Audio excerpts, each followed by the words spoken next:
car enthusiasts protest the revised rules and regulations of the Land Transportation Office. They say authorities should have properly enforced previous rules instead of creating new ones. Paula Palma reports.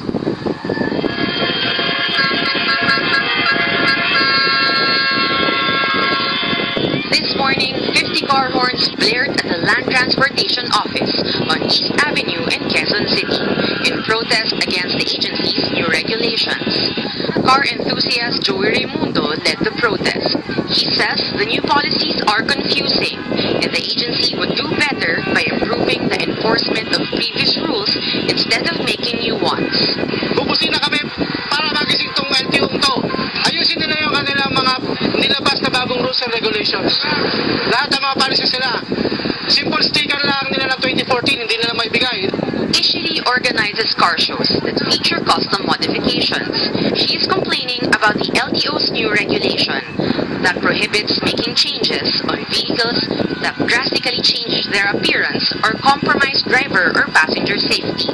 Sariling gastos to, private property to namin So, bakit ano pang papakialaman nila?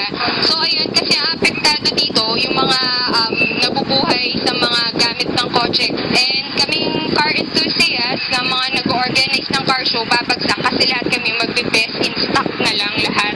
Jay Magallanes meanwhile says the new fines on violations are too steep and may become fodder for corruption.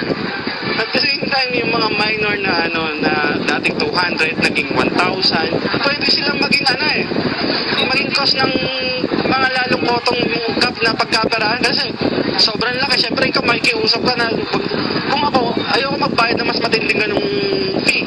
5,000, baka pwede naman 500. LTO spokesman Jason Salvador came out of the building to hear the protesters out.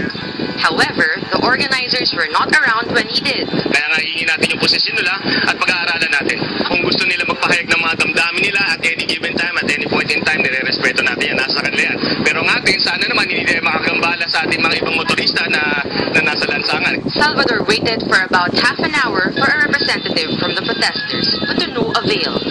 He had one more thing to say though.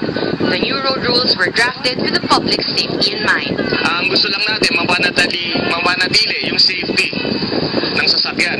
So, ang iniisip lang natin dito, pag may mga pinalitan mga bagay na could hamper the safety requirements of the vehicle, yun ang hindi natin pinapayagan. Quezon City Police dispersed the crowd of protesters at past 11 a.m.